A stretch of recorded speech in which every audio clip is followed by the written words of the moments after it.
give a brief explanation of who you are and what you do. Okay, so my name is Matthew Pike. I produce handmade carbon fibre shin pads for professional footballers. I started doing it in 2011 was the first time. Set up 2 previous business ventures in attempting to obviously do this full time. Both failed for different reasons. So this is third time lucky. And that's basically it. So I don't do it full time. It's a sideline at the moment with a view to doing it full time. So I think COVID-19 has had a huge impact on everybody's life, but certainly in terms of what I do with footballers. Yeah. So just how did you start about going to the company? What was your original idea? What did you want to get off to at the start? What was your first targets of kicking off as company? Okay. Yeah. So I've always been interested in football. It's been a huge passion of mine. Played it since I was probably 8 or 9 years old. Always with friends over the park. And then as you get a bit older, you join a team. There's the social aspect of things. Play for the school, and obviously watching then football on TV, it's more and more accessible now as well with social media to get in touch with footballers and so forth. And I initially started using carbon fibre and fiberglass by playing around with car parts. I was quite into my cars as I was younger. So a friend of mine who was a bit of a boy racer would use fiberglass molds to create custom bumpers and battery covers and engine hoods and all sorts for a car. He taught me how to do it. I'd help him on weekends. We'd go to car shows, things like that. And that's how I really learned how to make a mold and produce parts in carbon fibre. And then in 2004, I broke my ankle. I had a double tib and fib leg break, dislocated ankle, broken talus. So I got plate and pins in my legs, and it was actually in a tackle through football. So I remember thinking at the time, I need something that will prevent this from happening. I need something stronger. There was a slight, going through the recovery, a slight deformation of my leg, if you like. There was, where the plate and pins were, there was a lump on the side, which has since now obviously gone. But in my recovery, I wouldn't find any shin pads that I could find that would give me protection, but would be comfortable to wear.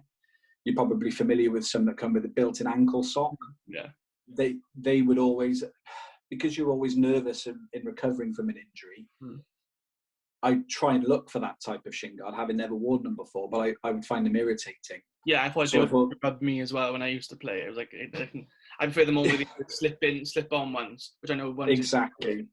Exactly. So the difficulty with them is obviously you go to any sports shop, high-end sports shop, you can buy a cheap pair for a couple of quid if that's your budget. You can go to the extremes and spend more. But I was finding that really there was nothing that differentiated the two. There was nothing that separated them. None would fit better than another because it was all the sort of standard small, medium and large. And none of them, although they sort of give you the gimmick, the lightest plastic ever used, and we use injection molding, they were what they were. They serve a purpose. I'm not slating them, but I thought there has to be something that I can make that's less bulky, more streamlined, and offers more protection, because I think most people, especially elite athletes, hate the bulk of shin pads. Yeah. So you see now in the shin pads is getting smaller and smaller. Exactly. I could tell you so many stories, honestly, Jag, of the first few clubs I went to. So I made, in my recovery, that was when I made a pair just for myself. And of course, because they're worn under a sock, nobody would ever see them. So teammates would see them in the changing rooms, in the dressing facility, but nobody else would know that I was wearing a carbon fibre shin pad. But it gave me more confidence in my rehabilitation, getting back into the game.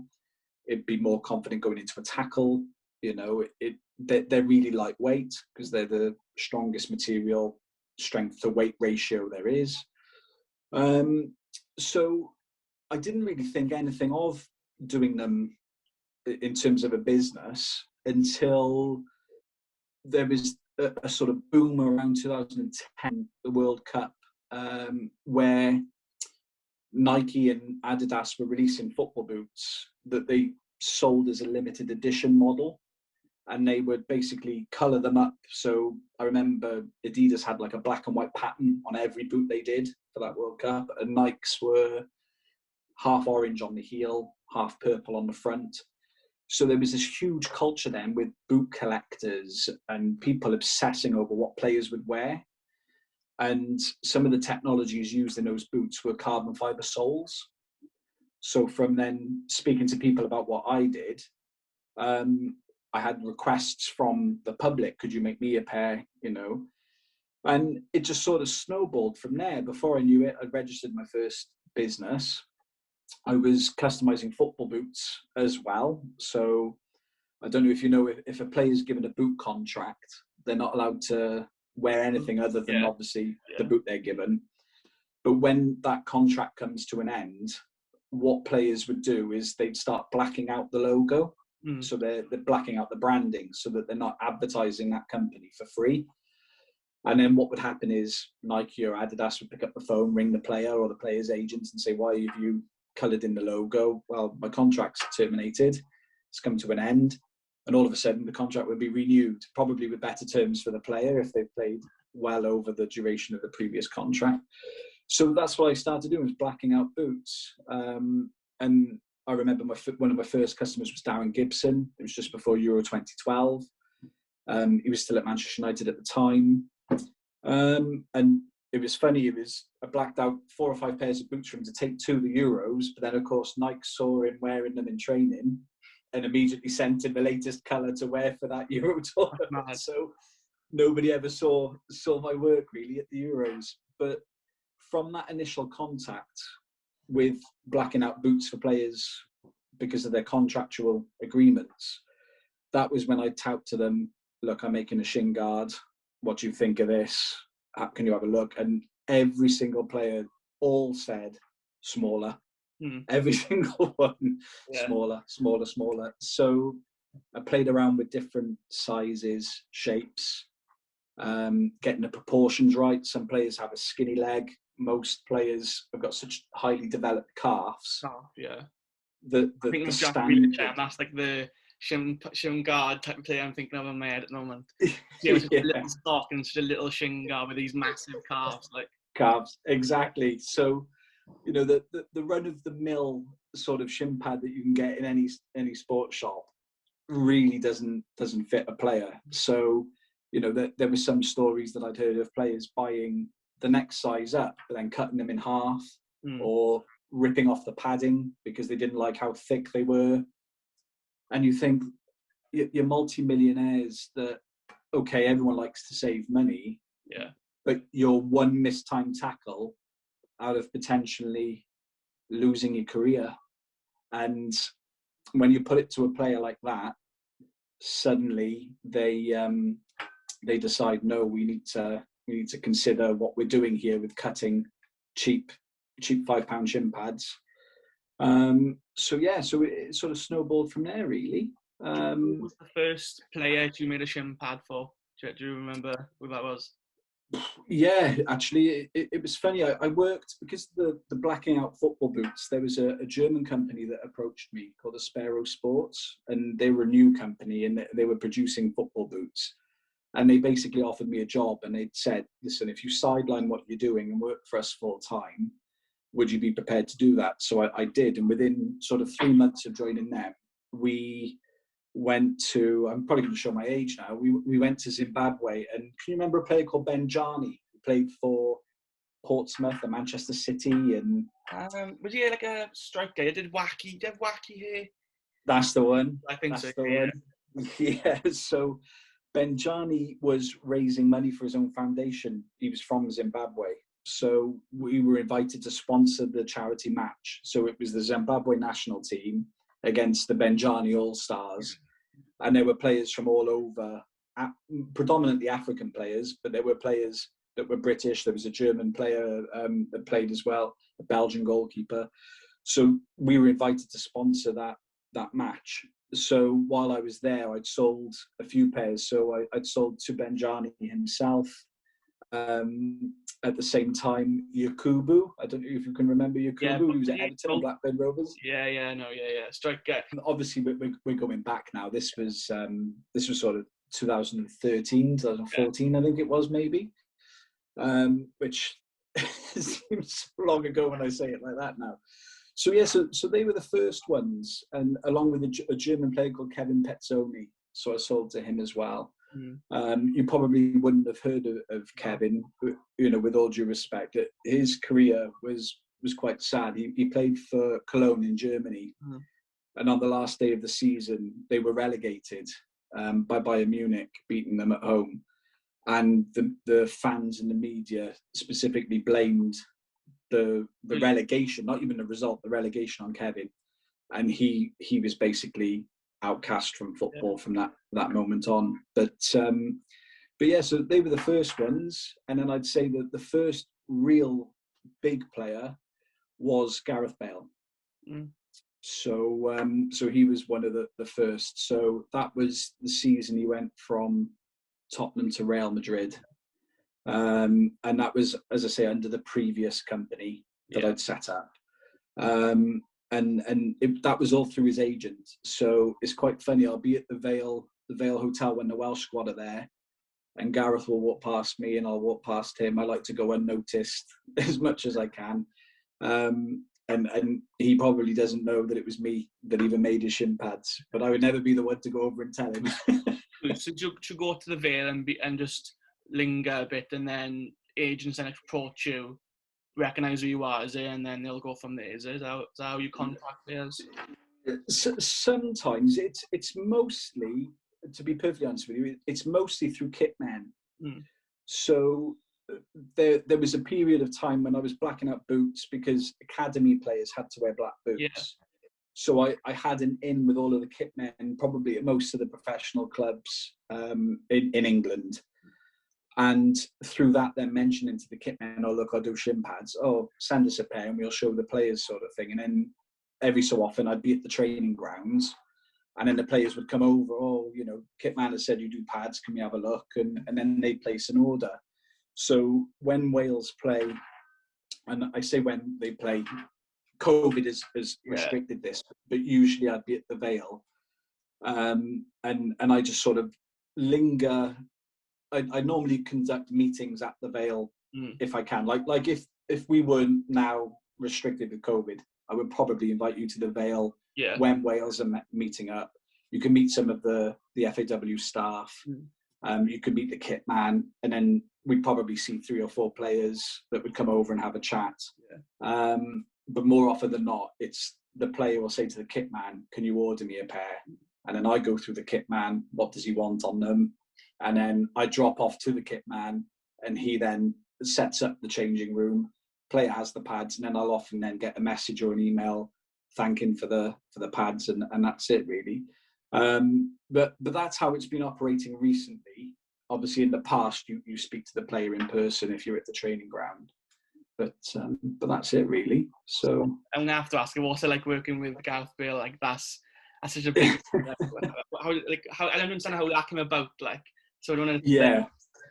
So how it came about, it still puzzles me really to this day. Basically, I had a friend of mine who was a scout and a football agent. He knew Gareth Bale's agent and knew him quite well, to the point where they'd often go and have a round of golf. And he just happened to say, "Oh, my friend over there makes shin pads for footballers." And Bale's agent sort of said, "Well, I think Gareth would love a pair." And it was at the time he trademarked his logo. So I don't know if you're familiar with the 11, is it? Yeah, and he's got the bar in Cardiff, isn't he? So he trademarked that logo, and he came back and he said, "Is there any way we can incorporate the Welsh flag into that logo?" Which is why in the heart in the middle, if you have a look at his pads, I can send you some images after. There is a Welsh flag in there within that. His daughter's names on as well. They're the ones I've seen. That's right, yeah. But the funny story with those is, I did them for him, thinking he'd probably need a new pair. Yeah. but he's so superstitious. He won't change them. He won't change them. So the pair he's got on and is still wearing are exactly the same, minus his children and wife's name. So if you just imagine them without the children and wife's names on, his initials, his trademark, and then the Wales flag. That's all he wears all the time. That's it. You think, they change them every game. They got so much money to have new boots, new shin pads or guards or whatever. But he wears the same one every game. Yeah, that's right. I mean, it's funny. It's the same with players with football boots. You get the ones that are playing well, so they're superstitious. They won't change because they're on a goal-scoring streak, or they're playing really well. And then you've got other players who will literally have a brand new pair of boots every single match. That John Terry would change his boots at half time and have a new pair on for each half he played. With shin pads, I think they are the forgotten piece of equipment. Players don't like generally wearing them. No. So to say to somebody, do you want a new pair of shin pads every game? They probably see it as a waste of money.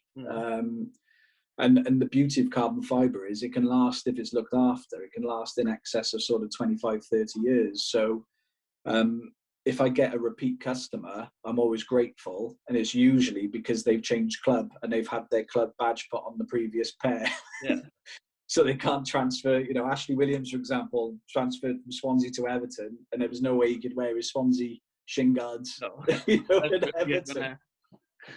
So Gareth Bale, who would you say is the most well-known or biggest player that you maybe worked with? I've seen, and Ravi Matondo. They're the two of the ones I've seen. Yeah, exactly. I'd say they're probably the biggest names in terms of Welsh football. Yeah. To be perfectly honest with you. I'm trying to think. I've done shin pads for. Can you remember Adam Lafondra? He's now. Yeah, he was at Reading. That's it.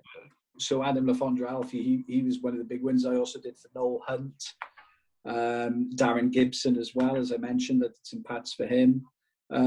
So it's difficult because the business as it stands now was only set up in February last year, and then of course March hit with COVID. So in terms of big names. So this umbrella. I would say, is it Patronus, as in like I think of the Harry Potter Patronus. Yeah. Is that do you get inspired from that, or was it just a coincidence? It was that, was it?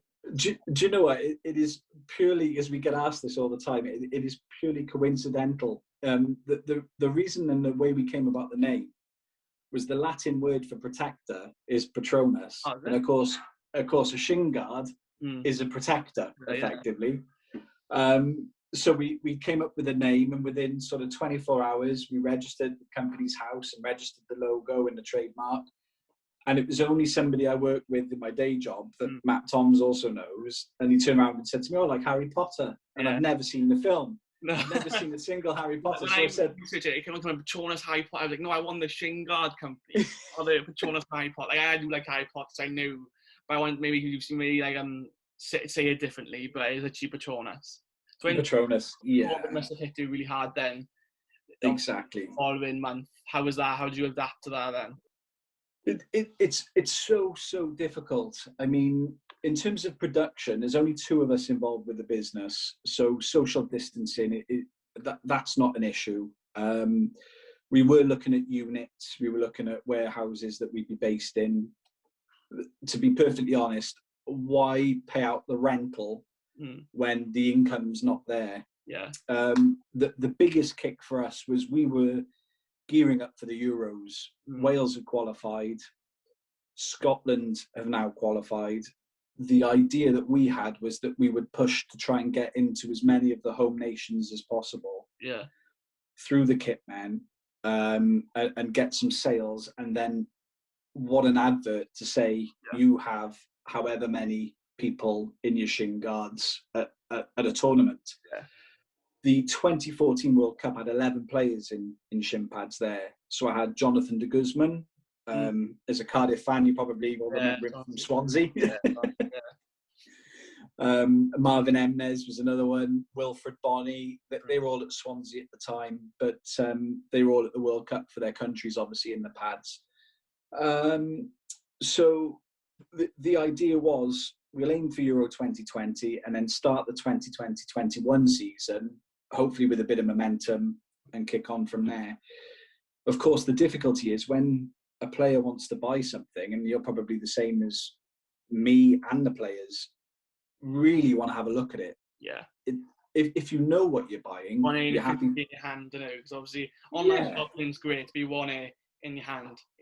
Yeah. If you know what you're buying, if you know, you know, I really want that shirt, and I know my size, and I know the quality is nice, you'll push the button online. Yeah. But when you're making an investment, and it's because they're not cheap to produce, which is why they're an expensive product. But when you're buying something that is meant to potentially save you from injury and save a career, prolonged career, you're not really going to push a button online if you haven't seen one up close. And this is why traveling to training grounds was such a brilliant thing that we used to be able to do. Now, of course, we can't. Yeah. So we're relying on players that are in the pads showing their teammates the pads, and then the teammates then going from, right, I've seen Dan James's, or I've seen Connor Roberts, or I've seen Deck John at Bolton, and then all of a sudden you get an order that way. The hard part is, and we've already said about players with their calves, some of them will prefer to have a wider coverage, so the protection from a large shin pad, but they'll want it half the size. We can do that, but of course we need to measure up the player. So until we're allowed, whether vaccinations roll out and we have proof via medical certificate that we're clean and clear to go in, I don't know when that will be. But in terms of adapting, we're just thankful to the kit men that will allow us to send them samples, and then they basically do the selling for us. You know, what size do you need? They write it down, they jot us an email with what they want on them, and then we fulfill the order that way. What's the most bizarre request you've received? You can say. Can I say? Yeah. Okay, so there was a player that was in the charity match I mentioned in Zimbabwe. His name's Pascal Chimbonda. So he was at Doncaster Rovers, I think, at the time, coming to the end of his career. But he played for Spurs, and he'd been all around anyway, fullback. And he said to me, I really want a picture of my wife on one pad and a picture of a lion roaring on the other. So I said, yeah, that's cool. Never done that before. That's fine. So first of all, I set about doing the lion's design. So I sent that to him, and he asked me to amend the lion's head about 6 or 7 times. You know, there weren't enough teeth showing, or he didn't look angry enough. And okay, you know, we'll go with it, you know. And then I said to him, well, for the other guard, I need the picture of your wife. Yeah. So he sends me through a topless photo of her sat on the end of a bed. So I messaged him back and I said, listen, I don't think you were meant to send me that image. I said, I need the photo you want of your wife. And he insisted that was the photo that I put on the shin pads. And for a while, I watched every live game he was in case he got an injury and had to pull his sock down for treatment. And his topless wife was beyond Sky TV, but it never happened. But that is probably the most bizarre request. That's mad. That's so mad. Do you have any other good experiences with players that you remember fondly? Any that stand out? Oh, any good ones? Do you know what? There have been so many good experiences. I mean, Noel Hunt, who's an Irish player who was at Reading at the time. He's now, I think, since retired and has got a coaching role. But when I turned up, I turned up at Reading's training ground and was greeted by him and Reading's then kit man. And he was unbelievable in terms of it being the first pro club I'd gone to. So you can imagine the nerves, and you have this imagination of the persona that these superstars have. because Reading were flying in the Premier League at the time. You know, they weren't, they weren't Any lower league minnows or anything. They were playing well, and he was just so humble and down to earth, and just the politest man. And he was just so easy to work with, and it really just took me by surprise. And that then set up everything that I now know in terms of the players are only human. They are very guarded because of the life they live. They have to be guarded.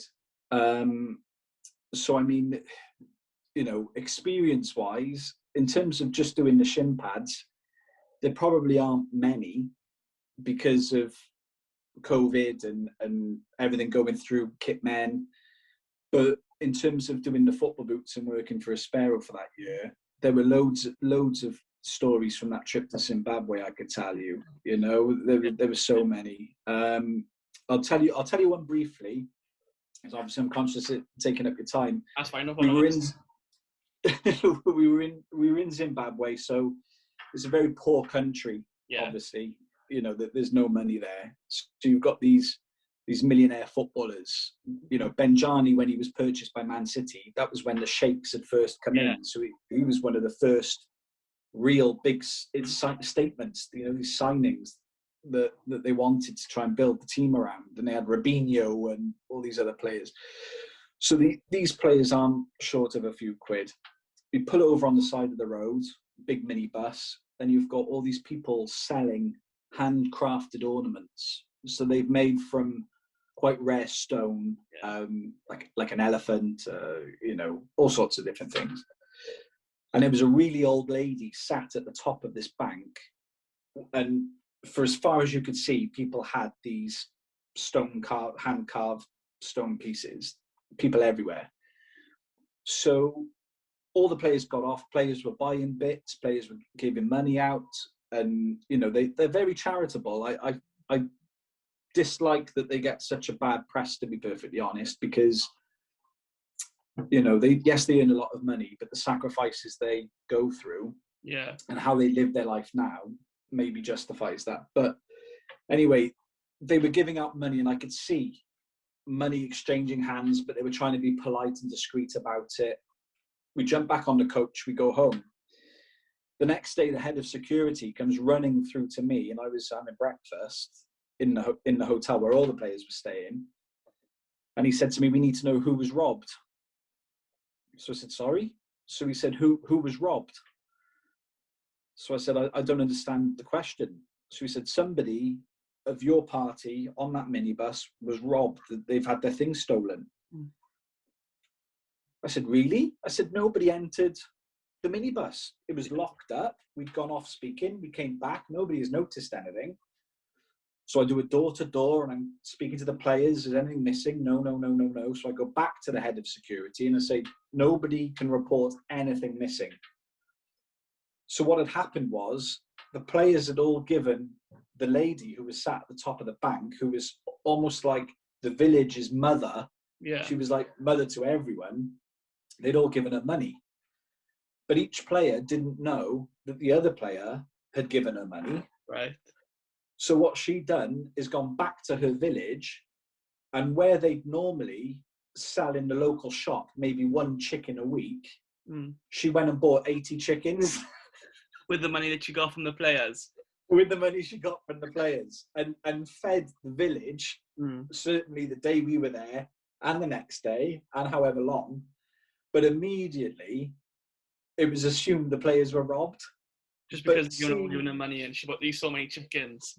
Bought so many chickens, looking after her hometown. And what was beautiful about that was not the fact that they obviously had assumed people had been stolen, but just the fact that the players all laughed afterwards and were asking each other, well, how much did you give her? I gave her this, I gave her this. And when you worked it out, she could have quite easily have kept that money and not told anybody. But it was a real sense of community that she looked after everyone. So that one always sticks in my head, because going from sheer panic that people had been robbed to joy that she'd done a good Almost deed, and he's 80 chickens. That's good. Yeah. That's a good story, that is. Can you imagine being the shopkeeper? No, with all this money, you've probably never seen it before because it's such a poor area. I can have 80 chickens, please. Exactly. Living life if he was in that little village. I know. So, yeah. I think you also worked with the Wales Women's Internationals. What's that been like? Helen Ward, Jess Fishlock, all them lot. What's that been like? Obviously, they don't get enough coverage as they deserve, I don't think, anyway. But what's it been like working with those? Do you know what? It's been phenomenal. It's a real breath of fresh air as well, because some players are very shy. They're very shy individuals. I think it's the life they live. They go in and train in the morning. They have their dinner, which looks just like school meals. They have a tray, and there are kitchen staff that give them their food, and then they go and sit down and they go home. And then they don't really go out because superstars can't go out. They'll get mobbed wherever they go. Whereas the women's game, like you just said, with exposure, they're not like that. They can still go out and go about their daily lives, which is astonishing, really, because many of the female professionals I speak to actually work part-time to fund being able to play professionally. And rather than going through an agent, they're quick to exchange mobile numbers. They'll be sending DMs through Insta. They'll, they are a breath of fresh air. And if anything, some players are cheeky and will ask you for whatever for free. The female players generally don't ask for anything.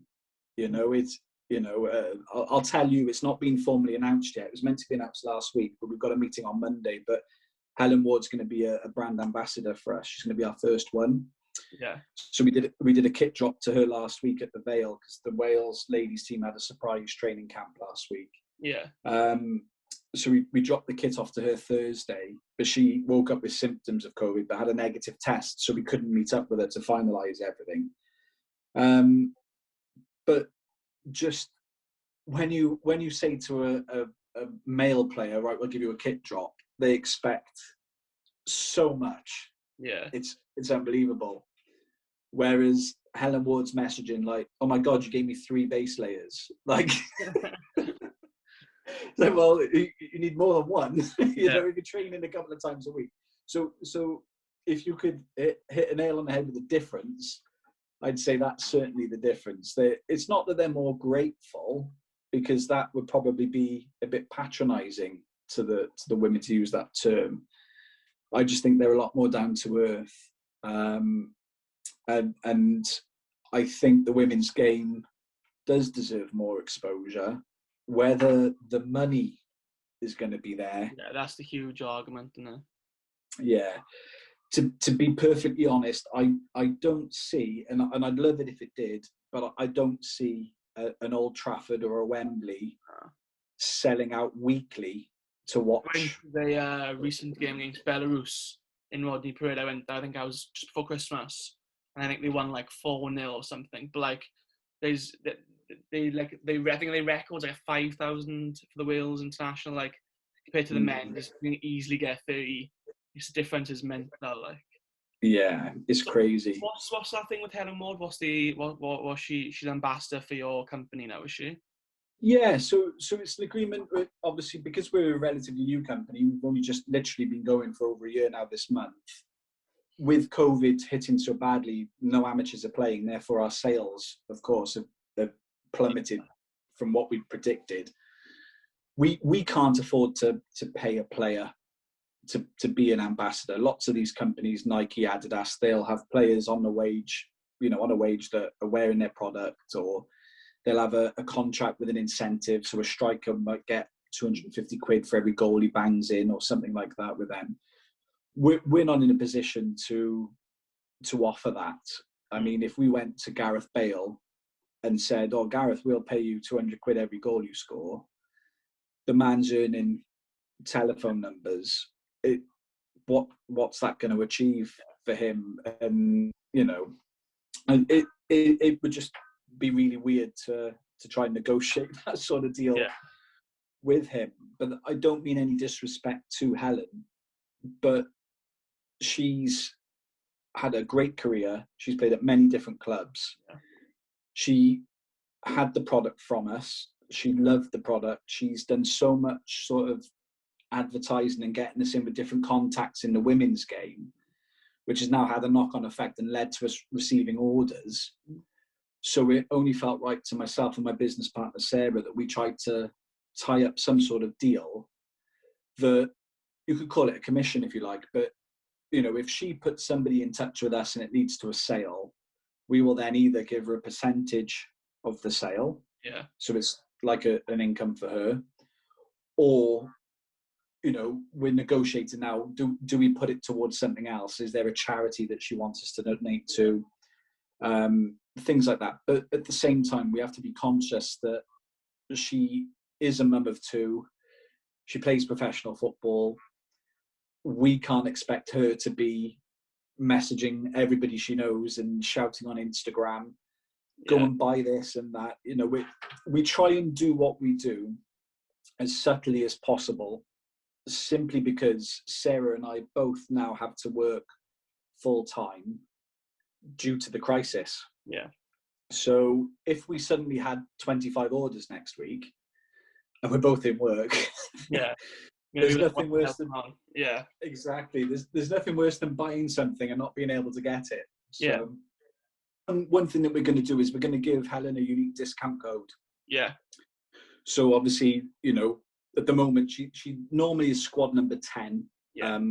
That there's a change on their squad numbers for Watford women this year. I don't know if you're aware of that. They all had to pick a different number. I know she's out on loan currently or something because she spoke about not being able to play, so she thinks she's out on loan. Is it London B she's on loan to or something? That's right, yeah. So she's on it's a dual ownership with London Bees, but as soon as Watford can return to playing, which I think is going to be pretty soon now after the announcement last week, she'll return to Watford. Yeah. But the Watford ladies team, because of the Black Lives Matter movement, they believed in it so strongly, they've all done away with their normal squad number and they all had to pick a different one. And choose the reasons why. So Helen picked the number 68. Right. And that's because in 1968, there was an Australian man and he was a sprinter. And they decided, because Australia was constitutionally racist, which is the only phrase we can use, they decided not to send a sprinter to the Olympics that year. Yeah. Rather than send a black man. They thought, we'll send no one.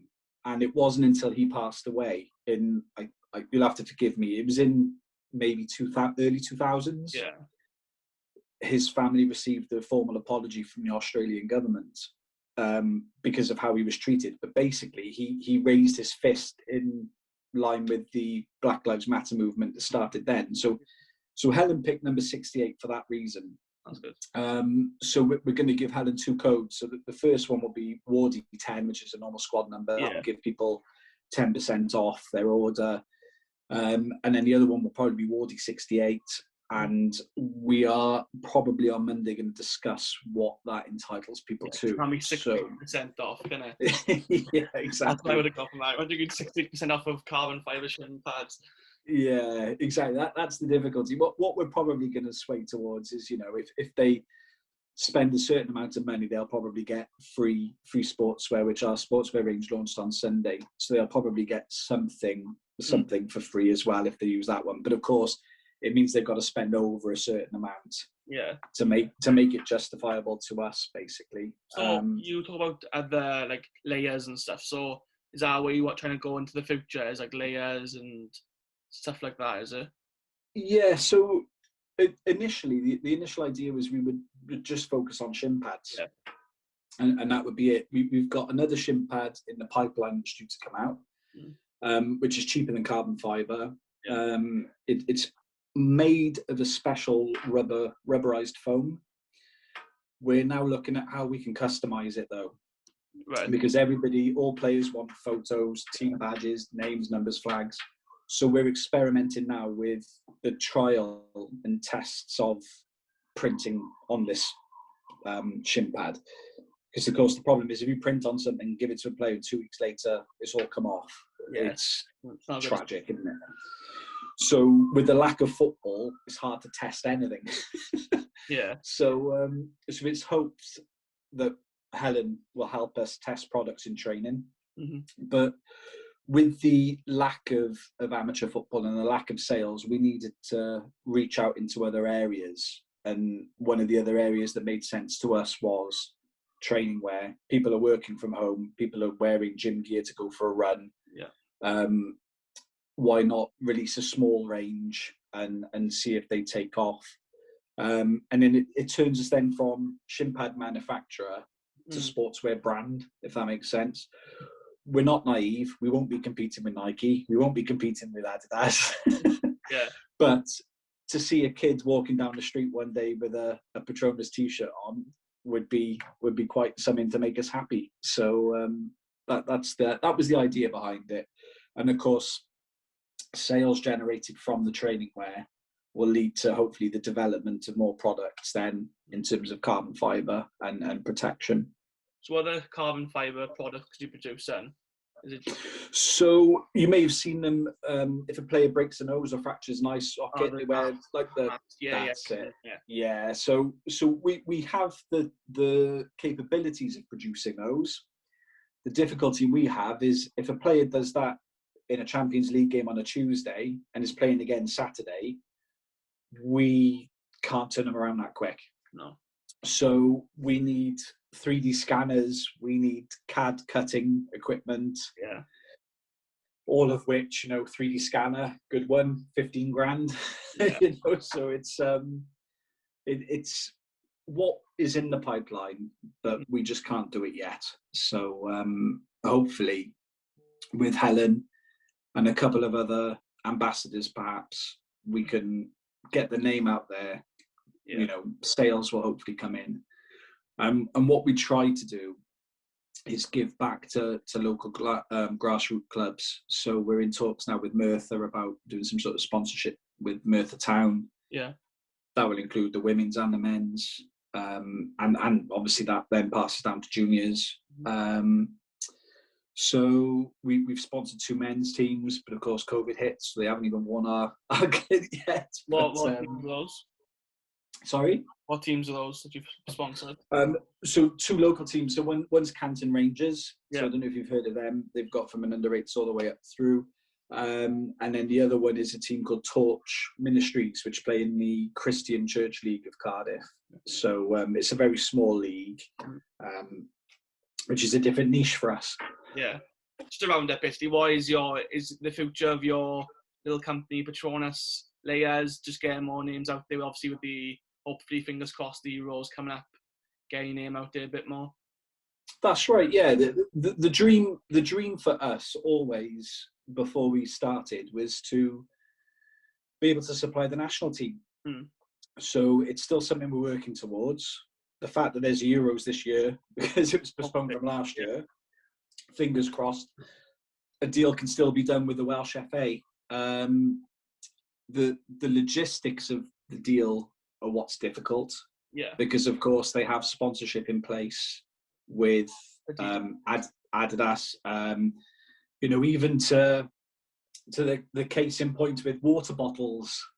Brecon Carrick supply their water, but it's not always Lucozade or Powerade that are in those bottles that you see at the side of the pitch. They've just paid to have those on TV and so forth. So in terms of what we would need is we would need the FAW to actively say we supply them. But Adidas might step on that. Yeah. So we're still in talks, but that's always been the dream. So Hire the national team. Exactly.